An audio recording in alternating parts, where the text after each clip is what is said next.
प्रत्येक को praise the Lord ए सुंदर सकाळ समय मध्य प्रभु को वाक्य नहीं आपण मानक सम्मुख को आसीबा पई प्रभु सुजोग देथिबा सकाशु गौरवमय प्रभु को धन्यवाद दिए। किछि समय मु लोभ विषय प्रभुंकर वाक्य आपण मानक सम्मुख उपस्थापना करी।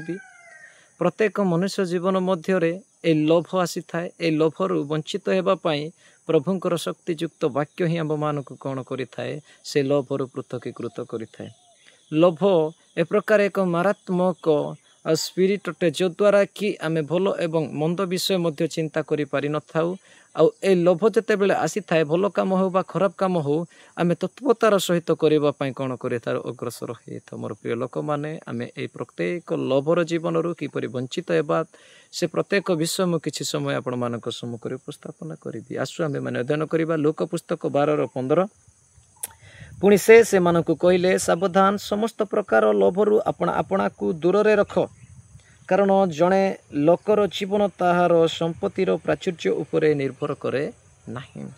दी जण व्यक्ति पौतृक संपत्ति भाग करबा पई प्रभु जीशु ख्रीष्टक निकट को आसुछंती। से समय से दी जण को प्रभु जीशु शिक्षा दियंती समस्त प्रकार लोभरु आपणा आपणा को पृथक कर, समस्त प्रकार लोभरु आपणा आपणा को दूर रे रख। जड़े व्यक्तिर जीवन तांको धन उपरे केबे भी निर्भर करि परिबो नाही। आमे जेते अर्जन करिथिले सुद्धा जेतेबेले आम मानक जीवन मध्य को दुख आसीबो, विपद आसीबो, मृत्यु आसीबो, धन आम मानक उद्धार करि परिबो नाही। जे उद्धारकर्ता आमे सेवा करूछु से चाहंती समस्त प्रकार आउ लोभरु मोहर लोक माने कोन करंतु निजको पृथकीकृत रखंतु। आमे आउ संपूर्ण शुद्ध हेबा पई पड़िबो समस्त प्रकार लोभरु आमे आपणा को पृथकीकृत करिबा पई पड़िबो। जते बेले मनुष्य जीवन मध्य ए लोभ आसी थाए, लोभ आसीबा जरिया आमे कोन करिथाउ आ विभिन्न प्रकार असंगत कार्य गुड़िक करिथाउ। जाके आमे जदि देखिबा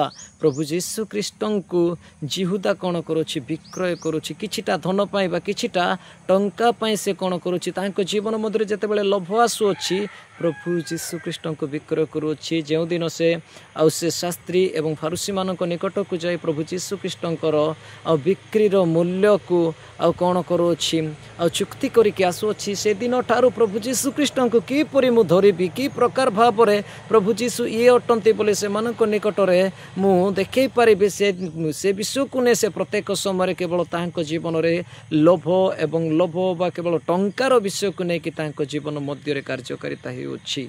आ जेउ दिन प्रभु जीशु ख्रीष्टन को से शत्रु मानक हस्त रे चुमन जरिया रे धरो अछि से दिन वास्तव रे से टंकार मूल्य से जानु अछि एवं से टंका को धरिकी आ शास्त्री मानक निकट को धाई जाय को अछि मु एक निर्दोष रक्त विरुद्ध रे पाप करी अच्छी मु ए टंका आवश्यक तो विषय तुमे बुझ बोली कि शास्त्री एवं फारुसी माने कहउछंती। मोर प्रिय लोक माने आज अनेक प्रकार लोभरे आम्भे माने न पड़ू। अनेक प्रकार आज शैतान ए लोभ को कौन करे अछि प्रसारण करे अछि विभिन्न प्रकार कार्य गुड़िक रही अछि जहाँकि उत्तम ताहा आमे कौन करिबा पई पड़िबो समस्त प्रकार मंदरु आमे आपणा को पृथकीकृत करिबा पई पड़िबो।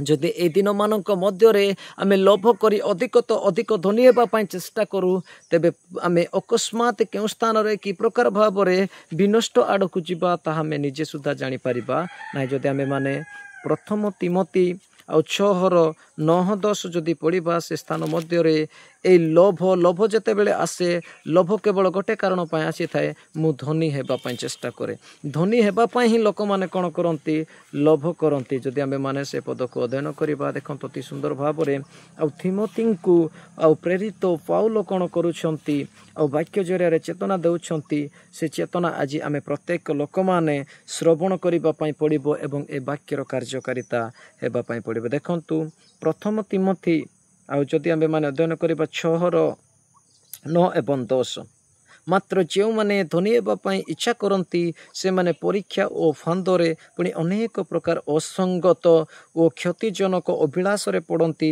ए सबु मनुष्य को ध्वंस और विनाश रूप सागर रे मग्न करे।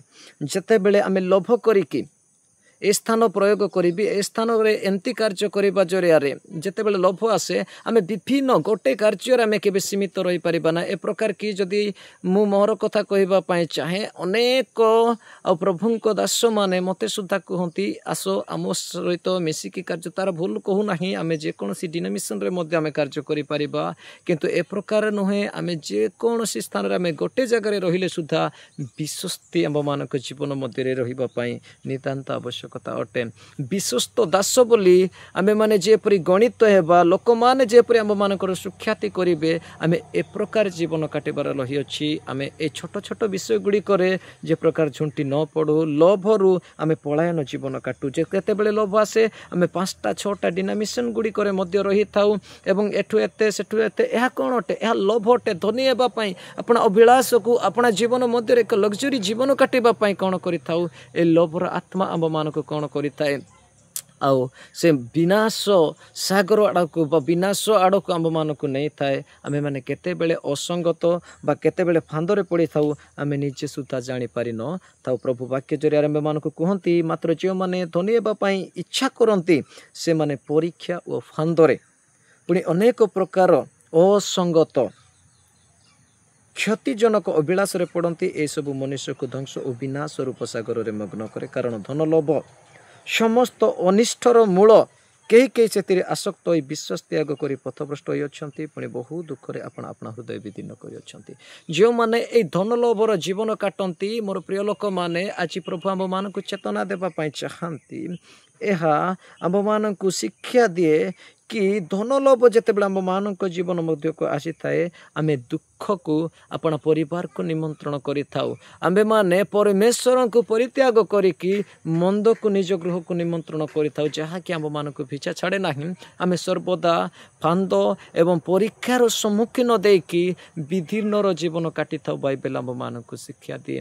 धन प्रत्येक परिवार पाई प्रत्येक मनुष्य जीवन पाई आवश्यकता रही अछि। मु मध्य आ परिवार को प्रतिपोषण करिबा पाई ऑटो चलाए एवं विभिन्न प्रकार आ सरकारी काम गुड़िक जिते बड़े आसे मुझे काम गुड़िक सुधा करे किंतु प्रभुंकर वाक्य मुझे जिते अध्ययन करे मु गोटे विषय शिखिबा पाए धन केबे भी मनुष्यर प्राचुर्य बा मनुष्यर जीवन उपरे कार्यकारिता करि पारे नाही। धन जरिया रे आमे केबे भी अपना जीवन को क्रिय करि परिबा नाही। धनी हेउ बा गरीब हे पृथ्वी मध्य आमे आसीअछु प्रत्येकक प्रति मृत्यु रही। जदि आमे माने पढ़िबा ए धन को अर्जन करी करी जदि अपना जीवन बीतौछु ए धन सीमितर धन नुहे ए धन पक्षी परी उड़ी जीवार विषय बाइबल आम मान को प्रकाश करे। जदि आमे पढ़िबा हितोपदेश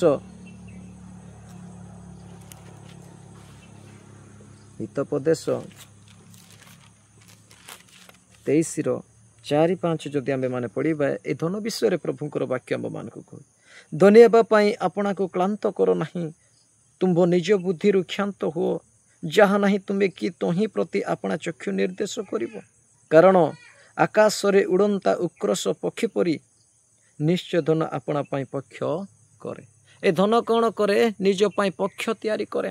जो धन की आमे लोभ करिके विभिन्न प्रकार असंगत कार्य जरिया आनी थाउ से धन पक्ष रही अच्छी बोली बाइबल आम मान को प्रकाश करे। से धन को आमे रखी पारिबा नहीं से धन उड़ी जाए उक्रस पक्षी परी उड़ी जाए। जो धन कि परमेश्वर को जरिया आसी थाए जो सुविधा परमेश्वर को जरिया आसी थाए से सुविधा आम मानक आत्मिक जीवन प्रति आम पड़ोशी आ प्रतिवासी पशी आम प्रत्येक प्रति हितजनक हुए। मोर प्रिय लोक मैंने आज प्रभु ए सकाल समय मध्य जहाँ भी आम मान को वाक्य जरिया कि आउ शिक्षा देते जिते जन भी आम प्रभु वाक्य शुणुछु प्रभुंर वाक्य आम प्रत्येक जीवन मध्य आशीर्वादर कारण हेउ जदि भी आपण माने किछि शिखि पारिछंती तेबे निजर भाई माननकु ए वीडियो को कोन करंतु शेयर करंतु बोली मु निवेदन करे। जदि आपण माने वाक्य किछि शिखिछंती तेबे प्रभु नितांत भावरे आम प्रत्येक परिवार जीवन मध्य आशीर्वाद करंतु। ए संक्षिप्त वाक्य प्रभु आम प्रत्येक आशीर्वाद करंतु।